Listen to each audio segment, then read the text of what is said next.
Welcome to another edition of Northwestern Outdoors Radio, the award-winning show covering fishing, hunting, conservation, destinations, and other outdoors recreation across the greater Northwest. Northwestern Outdoors is brought to you by Max Lure, Sportsman's Warehouse, Cena Sea Seafood, and Wallowa County Chamber of Commerce, and the Northern Pike Minnow Sport Reward Fishery Program. And now, let's see what's happening this week with your host, John Cruz. Welcome to the show. I'll tell you what, the number of friends you have seems to increase quite a bit once they find out that you are returning from a fishing trip to Alaska with a cooler full of fish. But you know what? I am happy to share. And, as usual, had a great time. Got to take my best friend and Northwestern Outdoors pro staffer, Rusty Johnston, with me to Sportsman's Cove Lodge in Southeast Alaska. And you'll hear all about that trip next week on our sister show, America Outdoors Radio.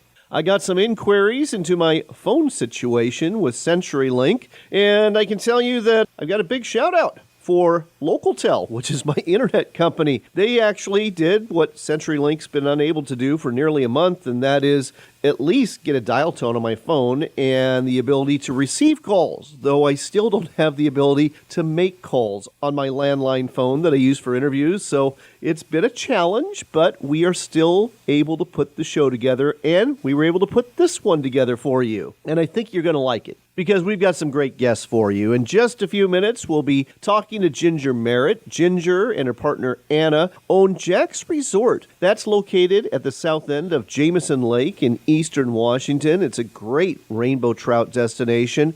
And Jack's Resort has really been struggling because they essentially burnt down a few years ago, but they've got the restaurant back open and things are going very well now, so you might want to pay them a visit. Another person we'll talk to is Kylie Kimball. She's with Montana Fish, Wildlife, and Parks, and she's going to tell you about the Becoming an Outdoors Woman program that they operate there, as well as an opportunity to learn how to fish and kayak on July 29th at Lake Elmo State Park in Billings if you are an adult woman.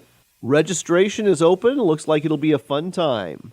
Our final guest of the day, well, that would be Sally Jackson. She hails from New Zealand but spends a lot of time here in the greater Northwest, and her passion is hot springs. And she's co-authored a book, Hiking Hot Springs in the Pacific Northwest by Falcon Guides. The 6th edition is about to come out. There's 167 different hot springs that you can visit in Oregon, Washington, British Columbia, Idaho, Northern Nevada, and in Yellowstone National Park. And Sally will tell you about some of her favorite destinations in these places. Throw in our regular recurring guests like Bob Loomis with Max Lure and David Sparks, and we've got a great show headed your way. So pour your cup of coffee or whatever else you're drinking, and let's get to it with another edition of Sportsman Spotlight with David Sparks.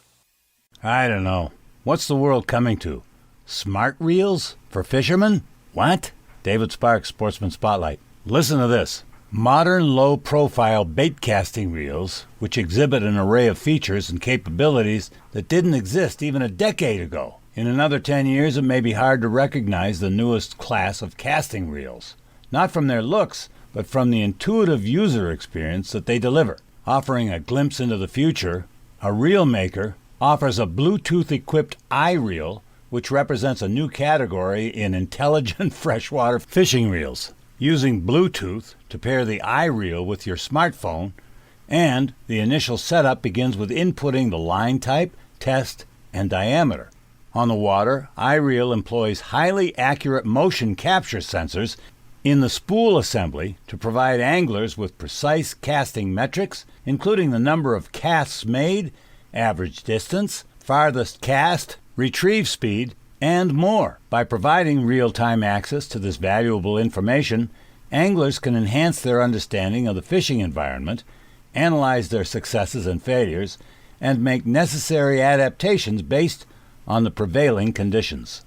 Crazy thought, but deserves consideration. Why not just send your robot out to fish for you? You've probably been told that to reach a millennial farmer, you have to go digital.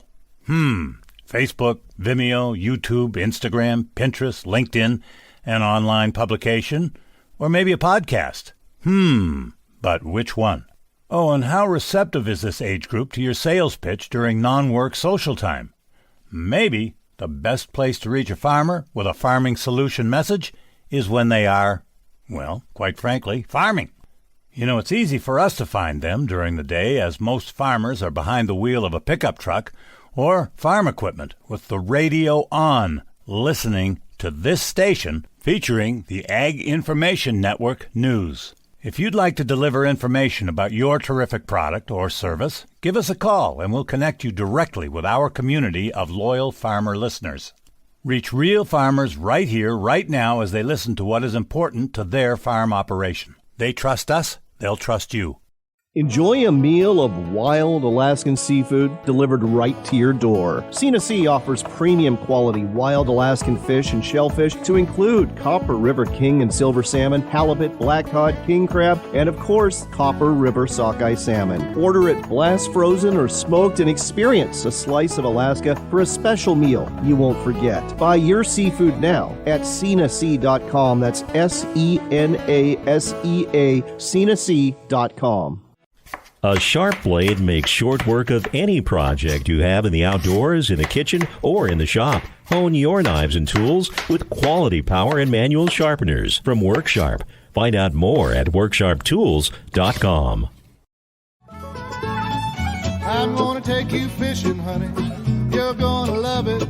Gonna get up before the sun rise above us. Got a bamboo pole and a leaky boat. Welcome back to Northwestern Outdoors Radio. I'm John Cruz. Our next stop is Jameson Lake. You'll find it in a sagebrush coulee called Moses Coulee in eastern Washington between Waterville and Coulee City. And when you get there, you're going to find this long lake that is chock full of rainbow trout. At the south end of the lake, you'll find Jack's Resort. And with us here to tell you more about the resort and the fishing and everything else to do there is the co-owner, Ginger Merritt. Ginger, welcome to the show. Thank you. So, Ginger, let's go ahead and talk about Jameson Lake and the fishery there first, because it's kind of unique. It's kind of a spring fishery and a fall fishery, isn't it? Yes.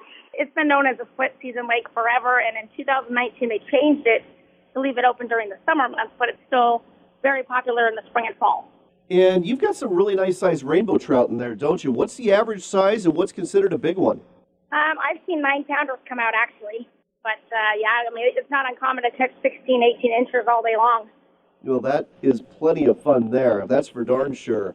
Now, folks do a lot of fishing there, but as you mentioned, in the summer it kind of drops off a little bit. So what brings folks to the resort during the summer months?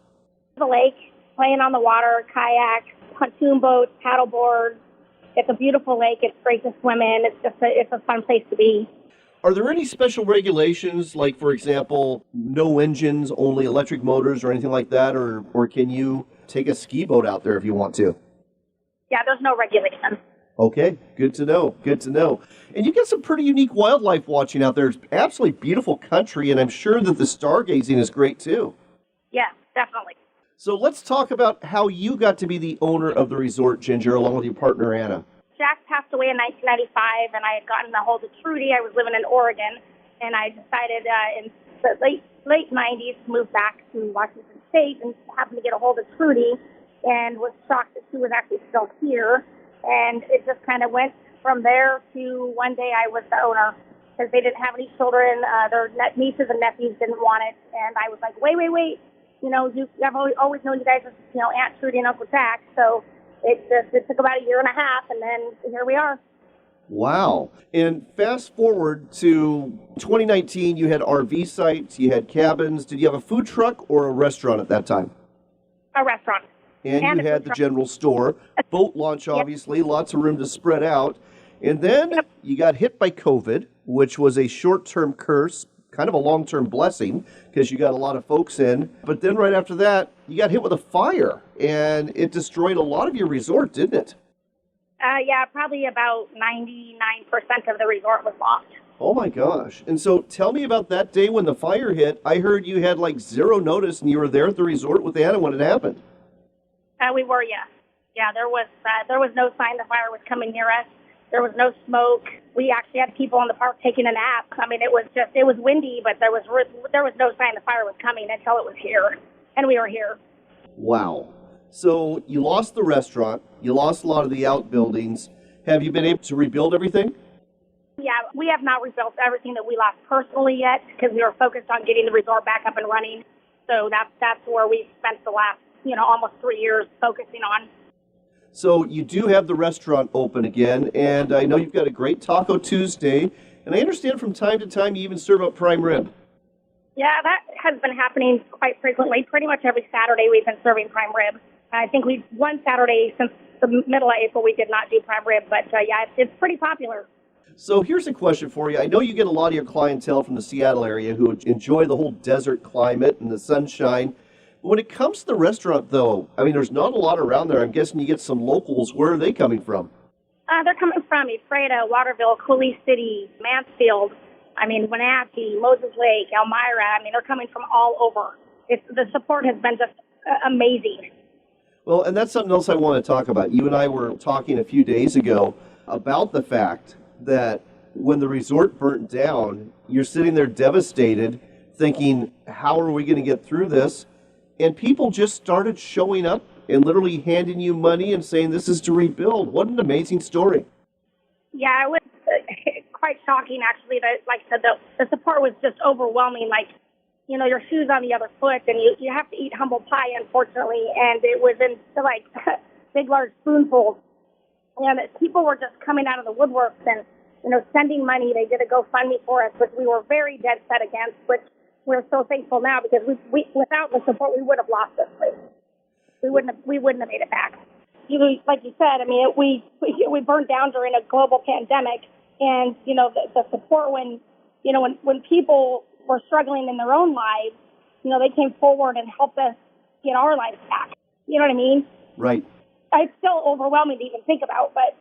Well, that speaks volumes towards the character of you and Anna, that people would have that viral reaction of just getting out their wallets and giving you money to get Jack's Resort back on track. So it's great news that the restaurant is open again. And the fishing season, the fall fishing season, let's talk about that because people love to go up there because the fishing's so darn good. Does that kick off the end of September?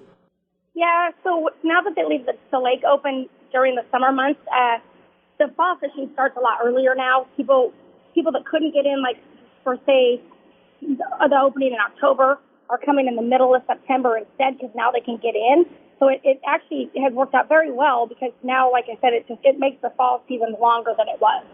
Well, not only that, I personally, the middle of September is, for me, primo camping season because you've got those mild mornings and evenings, but it's sunny enough during the day that you're comfortable and warm, and the fishing can be very, very good indeed.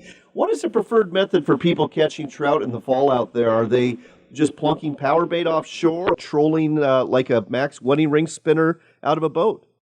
Both, actually. Yeah, definitely both. All right. Well, there you go. I guess we should wrap up with this, the website and Facebook page for Jack's Resort. Yes, we have Facebook, but we are in the process of building a brand new website with all of our new information on it, the new restaurant. And anyway, yeah, so it's in the process right now, actually. Okay. Well, in the meantime, look for Jack's Resort on Facebook, Jack's Resort on Jameson Lake, and the old website, until the website is rebuilt, you'll find that one at Jack's Resort on JamesonLake.com. That's Jack's Resort on JamesonLake.com. Make plans to come out to Jameson Lake this summer and this fall, catch some rainbow trout, have some fun at the lake, and enjoy some really good food. Ginger, thanks so much for sharing this with us today on Northwestern Outdoors Radio. Thank you. Changing topics, are you getting tired of just grilling up hamburgers on the grill this summer? Well, I've got something else for you to try. How about a Copper River sockeye salmon patty? That's right. You can order those from Sina Sea Seafood. Let me tell you about them. Each order comes as a 2-pack, and each patty is 4 ounces. They're made with wild-caught Copper River sockeye salmon, never farmed, absolutely wild, and they are loaded with fresh veggies. I mean, you're going to get zucchini, red bell peppers, sweet chili sauce, cilantro, green onions, and the whole patty is gluten-free. So if you're looking for something a little lighter and something a little more delicious, consider getting Copper River sockeye salmon patties from Sina Sea Seafood. The website to go to is sinasea.com. That's sinasea.com. Order the sockeye salmon patties or anything else you want, and it'll be delivered right to your door in no time at all. That's CNC.com. Order your Copper River sockeye salmon patties today. I'm gonna take you fishing, honey. You're gonna love it. Gonna get up before the sun rise above us.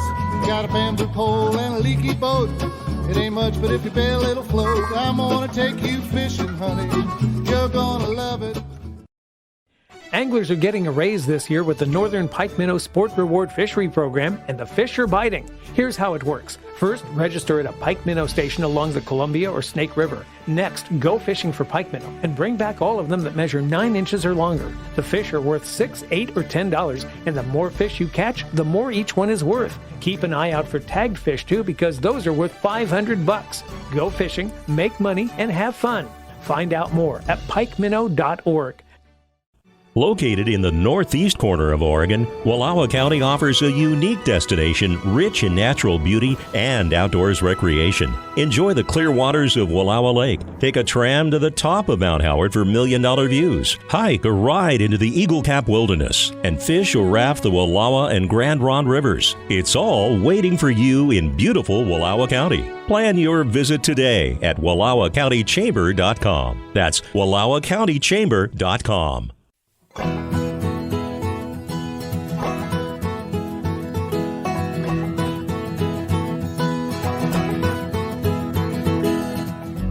Welcome back to Northwestern Outdoors Radio and to an extended Max Minute, brought to you by Max Lure.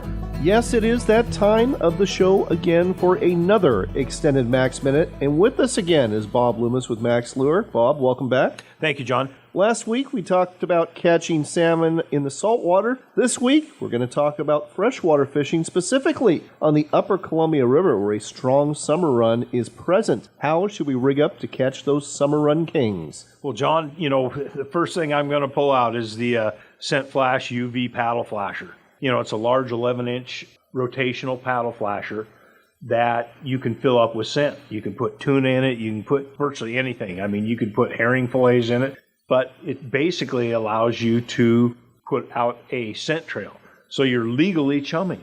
And behind that, I would fish the Wedding Ring Salmon Tech spinner, which is basically it's our version of a 3.5 spinner.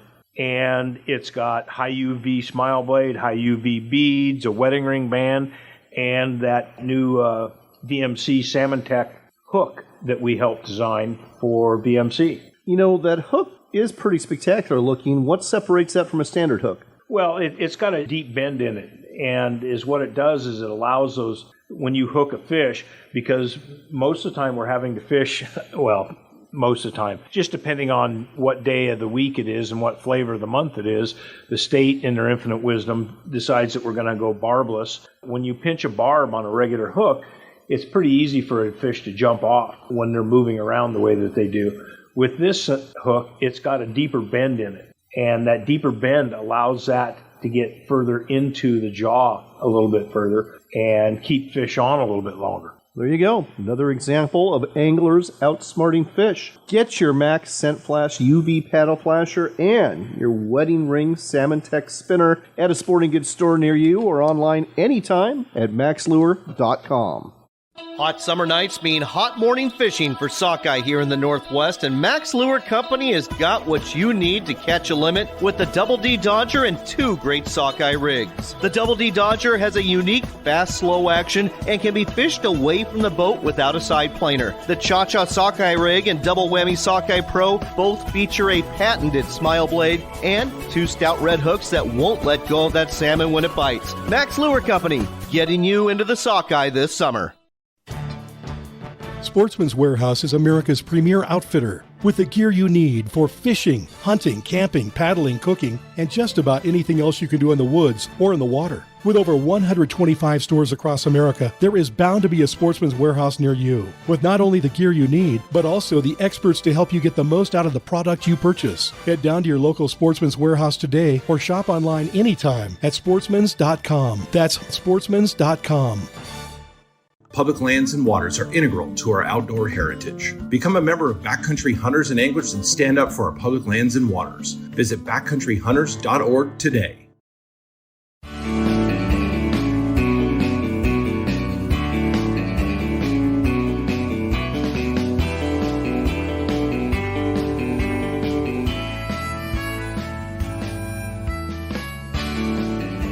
You're back in with Northwestern Outdoors Radio. I'm John Cruz. Our next stop is Montana. That's where Montana Fish, Wildlife, and Parks operates their Becoming an Outdoors Woman program. It's all about bringing women into the outdoors to learn new skills that they may not know about. We're talking about fishing, we're talking about hunting, we're talking about orienteering, kayaking, and a whole lot more. And with us here to tell you more about this program and a kayaking and fishing event coming up later this month is Kylie Kemble with Montana Fish, Wildlife, and Parks. Kylie, welcome to the show. Thanks so much, John. So before we get into the events, let's talk about the whole concept behind the Becoming an Outdoors Woman program. Yeah, Becoming an Outdoor Woman actually started back in Wisconsin in 1990, and some local sportsmen's groups and Fish, Wildlife, and Parks style organizations and universities got together and decided that recruitment of women in outdoor recreation sports was a very valuable avenue to pursue. And so they got together and designed this program, and in 1994, Montana started participating in the program, and we built our own system from there. And we do still participate. It's a nationwide nonprofit. And then we try to offer as many courses as we can and as wide a variety of skills and recreation types as we can. In this program, we need to be clear, this isn't for the kids, is it? This is for adults 18 and over who decide they want to try their hand at fishing or kayaking or shooting a bow and arrow or anything else that has to do with the outdoors. That's right, isn't it? Yes, it is. It's designed for women 18 and over, and we really appreciate our allies, and we have a lot of instructors that are male that just offer incredible insight into some of the skills, but we really do focus on education for women as much as possible. Well, let's talk about that event coming up this month, July 29th to be exact. It's taking place at Lake Elmo State Park in Billings, Montana. And it's a workshop, one-day workshop, focused on teaching women how to kayak and how to fish. Tell us more about this. Yeah, we're excited to offer this one here at our state park, Lake Elmo State Park, right at our Region 5 office. And it's going to be kind of a twofer. So the first part or the second part will either be fishing, so spin casting, learning all about the fish of Montana, how to target them with spin casting setups, and then we'll provide lunch. And your second session or your first session, depending on which group you're in, will be the basics of kayaking. I know a lot of people who, kayaks are really fun to get into. They're a relatively inexpensive way to get into boating, but there's a lot of fear that goes along with that. And I think, being able to offer beginner classes can really help people kind of explore some of those opportunities. And we will provide gear for those who don't have the equipment and they want to give it a try. We will provide the gear for all of these things as well. And I understand a one-day fishing license is even included in the cost to attend this. This workshop has a $35 registration fee. And I've got to ask, what kind of fish are in Lake Elmo? Are we talking about rainbow trout here?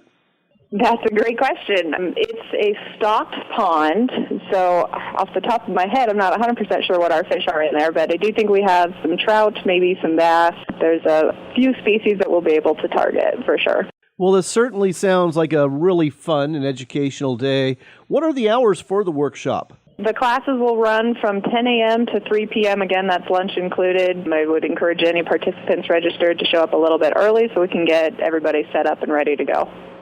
Okay, if you're interested in signing up for this fishing kayaking event at St. Elmo State Park in Billings, Montana, I'm not going to give you the website. It's a long one. Just Google the following: Montana space FWP space BOW, and you'll find a link right away that'll take you right to the events page so you can register. Again, just Google Montana space FWP space BOW, and you'll get right there so you can register. But hurry, space is limited. And Kylie, I think we should also talk about the other event happening this summer. I know it's full, but in August, you're going to have your summer workshop that is actually a 2.5, 3-day camping adventure that involves all sorts of different skills that you can learn. Tell our listeners about this and where it's taking place.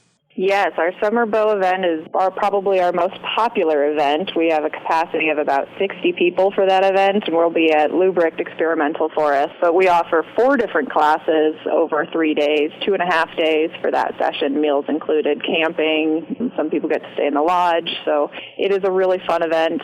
We try to do that once a year. Wyoming also has a BOW program that's really spectacular. They've got some really awesome classes, too, throughout the year.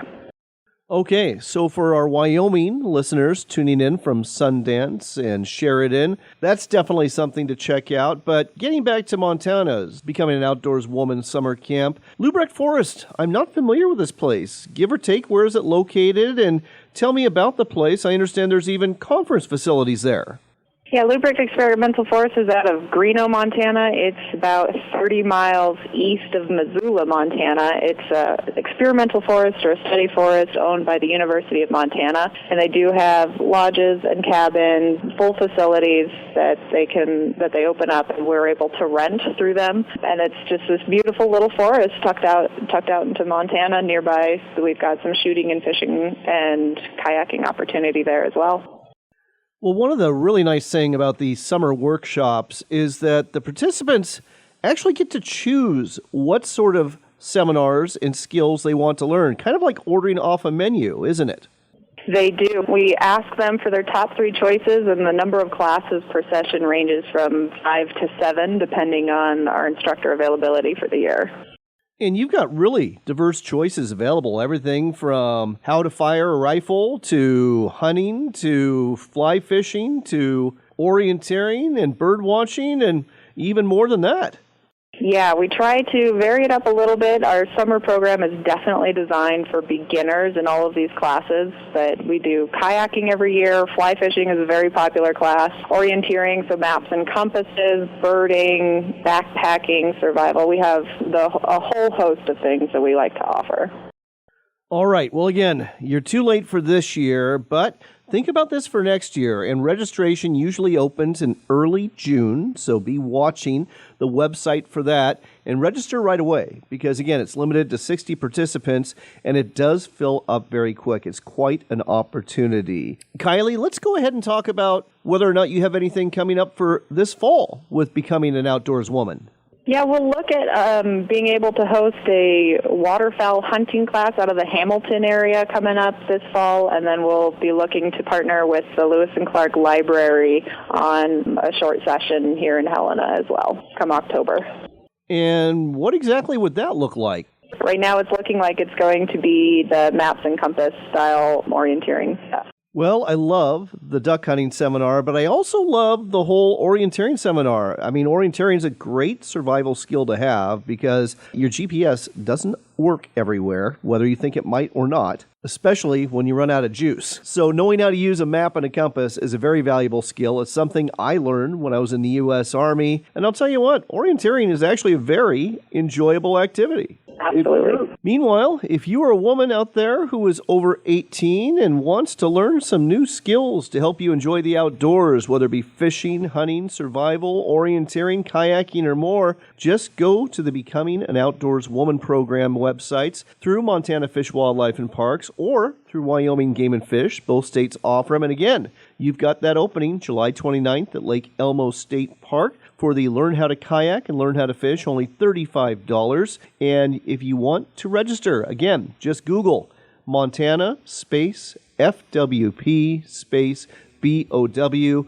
Look for the link and sign up today. It's only $35. Should be a fun day on the water. Kylie, thanks so much for what you do, and thanks so much for sharing this with us today on Northwestern Outdoors Radio. Thank you, John.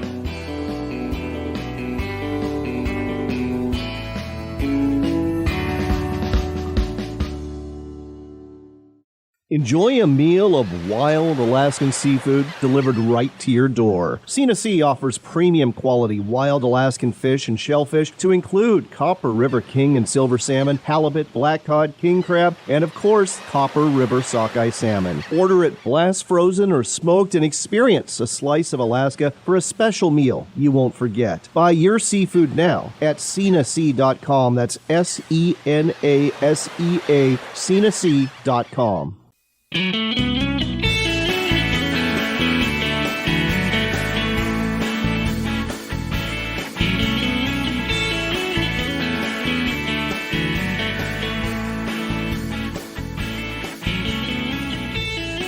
You're back in with Northwestern Outdoors Radio. I'm John Cruz. You know, when it comes to summertime, it is hiking time. And one of the more enjoyable destinations to hike to is a hot springs because you get to soak those weary bones at the end of that hike. That's why we've got Sally Jackson on the line. She is the co-author of a book, Hiking Hot Springs in the Pacific Northwest. The 6th edition of this book is coming out, and it includes 13 hot springs that were not included before. She co-authored the book with Evie Litton. Sally, thanks for making the time to chat with us today. Most welcome, John. Sally, you're based in New Zealand, but I know you spent a lot of time here in North America hiking and traveling to hot springs in the Pacific Northwest. And in this book, you actually cover hot springs in Washington, Oregon, as well as British Columbia, Idaho, and even some new ones in Yellowstone National Park and a few in northern Nevada near the border of Oregon. That's quite a variety of hot springs to cover in this book.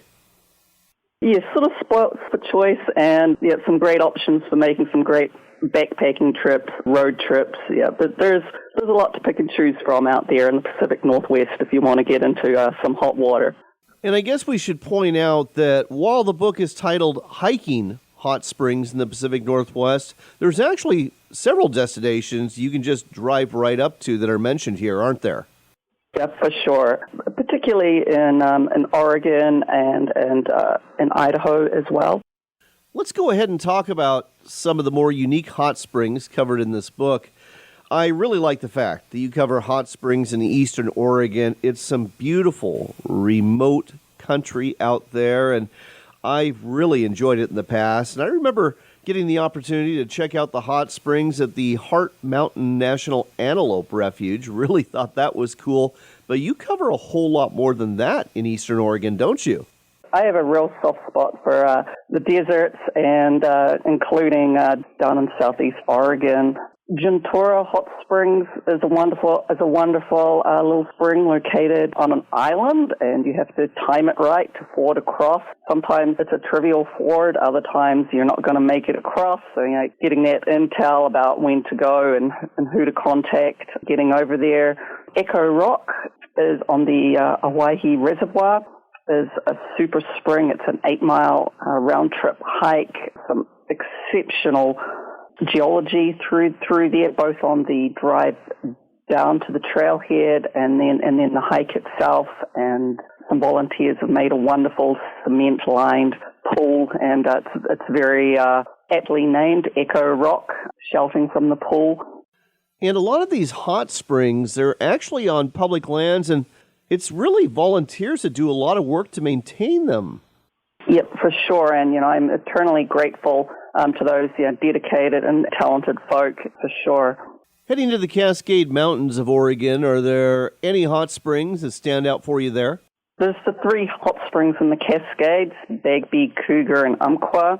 And the former, Bagby, has been shut due to forest fires for well over 2 years. And pretty exciting news that it's reopening this summer, and they're all very different springs. Bagby with its wooden bathhouses and tubs, Cougar in a little ravine with dammed pools of sulfur water, and then Umpqua, which has got a different kind of highly mineralized water that's formed a big travertine mound that the pools are formed within, and it cascades down a hillside overlooking a creek. So, yeah, they're all pretty special springs in the Cascades.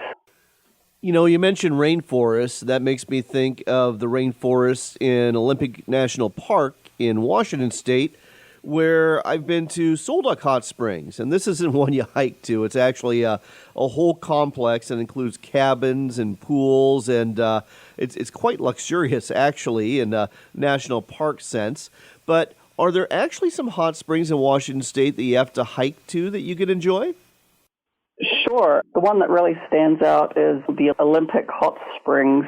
And that's actually, I have to confess, one of the few in the book that I've not made it to myself due to various logistical issues with access over the years. So these days, due to damaged access roads, instead of it being a day hike to reach, it's become an overnight backpacking destination to reach, or you can bring your bicycle and bike to do it as a day trip with a bike. So you've got a couple of different options to get in there, and there's a chain of amazing pools dotted along the edge of a small stream. I've seen a lot of photos. I've been there many times in my imagination, and I'm really hoping to get there in the not too distant future. Once the access issues have kind of settled down a little bit, and I'll probably take a bicycle in with me for that one.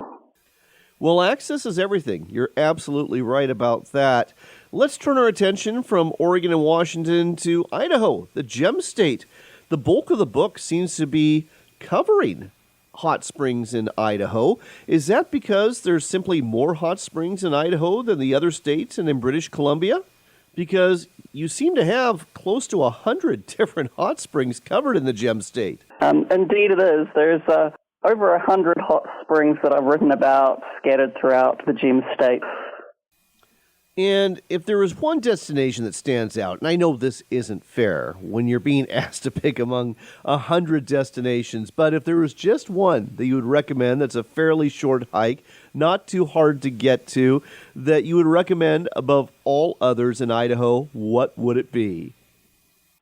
Oh, that's such a mean question, John. I'm going to cheat a little bit. In the Frank Church Wilderness area, there's actually a chain of hot springs in the Upper Loon hot springs, and they're all just like half a mile apart. So you can visit 4 hot springs after a relatively straightforward hike. The actual drive to the trailhead is probably more demanding. You definitely need a 4-wheel drive to get to the trailhead, but from there it's incredibly scenic hike down through canyon walls with forest and to this wonderful chain of springs in the Upper Loon catchment.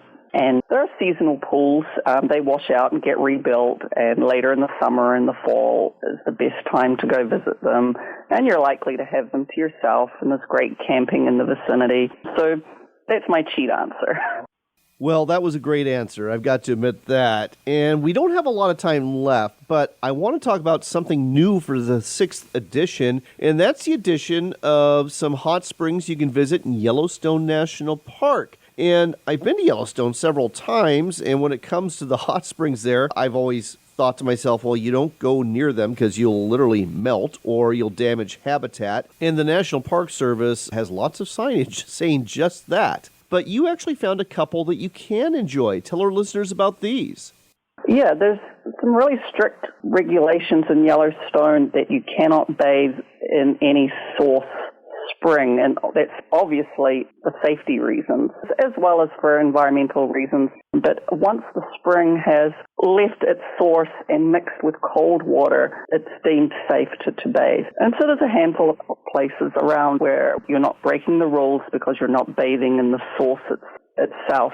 And there's 2 springs down in this southern part of Yellowstone, which are just epic hikes to incredible springs.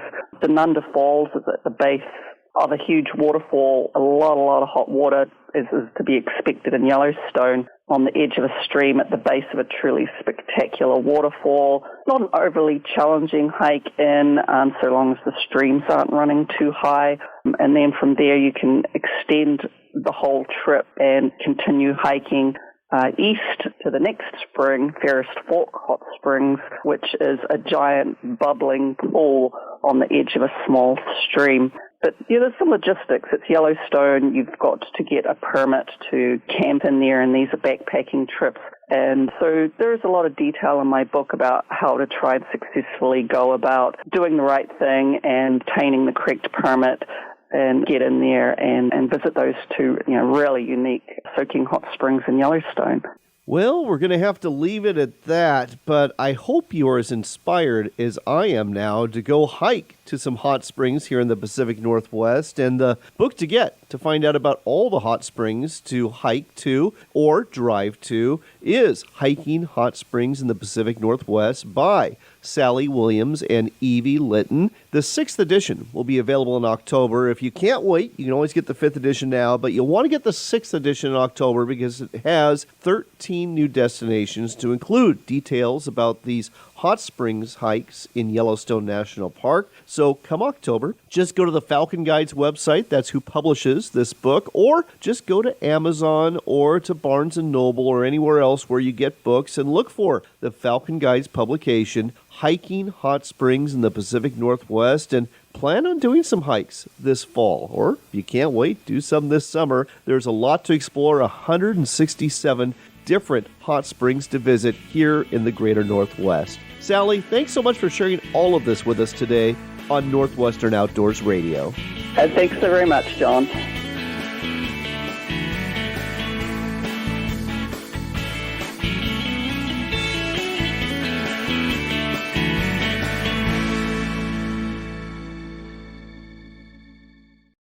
Anglers are getting a raise this year with the Northern Pike Minnow Sport Reward Fishery Program, and the fish are biting. Here's how it works. First, register at a pike minnow station along the Columbia or Snake River. Next, go fishing for pike minnow and bring back all of them that measure 9 inches or longer. The fish are worth $6, $8, or $10, and the more fish you catch, the more each one is worth. Keep an eye out for tagged fish too, because those are worth $500. Go fishing, make money, and have fun. Find out more at pikeminnow.org. Did you know we actually have a sponsorship opportunity available for this show? That's right. You can be a sponsor of Northwestern Outdoors Radio, reaching thousands of listeners every week, tuning in to 69 stations in 7 states. If you have a business that caters to outdoors enthusiasts, this is the platform for you, and you're going to find it's much more affordable than you think. Contact me through my website at northwesternoutdoors.com, and let's get a conversation started. That's northwesternoutdoors.com.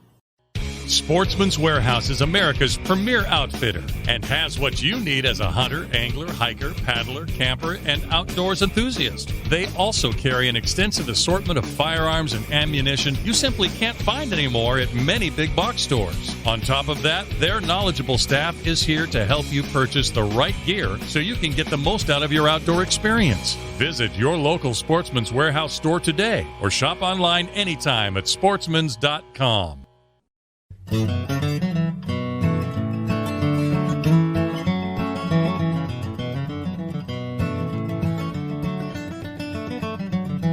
Before we go today, we've got time for one last shot of Northwestern Outdoors Radio with your host, John Cruz. I'm glad you're back because it's time for your Sportsman's Warehouse Trivia Question of the Week. And if you spend a lot of time fly fishing on the streams in Montana, you might just run across somebody from Happy Days who's a very avid fly angler. And here's your question. Who is that person? Is it Ron Howard, who played Richie Cunningham? Or is it Don Most, who played Ralph the Mouth? Or is it Henry Winkler, who played the Fonz? If you know the answer, you know what to do. Just go to our website at northwesternoutdoors.com, shoot us an email, and let us know which one of these Happy Days cast members is an avid fly angler who loves to fish for trout in Montana. Again, your choices are Henry Winkler, the Fonz, Ron Howard, Richie Cunningham, or Don Most, Ralph the Mouth. One lucky person who guesses right wins the $25 gift card we give away every week from America's premier outfitter, which has a very nice supply of fly rods and reels and flies too, along with fly fishing line. You can buy that at any Sportsman's Warehouse store near you. On that note, it's time to wrap things up, but if you haven't already, check out our Facebook page at Northwestern Outdoors Radio. You'll find podcasts of previous shows there, and we also tend to post our trivia question of the week there when we're not on the road. And as we just mentioned, I hope you'll visit our website at northwesternoutdoors.com. In addition to entering our weekly contests, you can see who the sponsors of our show are. And I hope you'll support those sponsors, because if it wasn't for them, we wouldn't be able to bring this show to you, and I'm happy to report that every one of our sponsors is a multi-year sponsor. We try to give them good value, and in return, they support us for the long term, and we really appreciate that. Until next time, do take care, God bless, and make it a point to spend some time outdoors.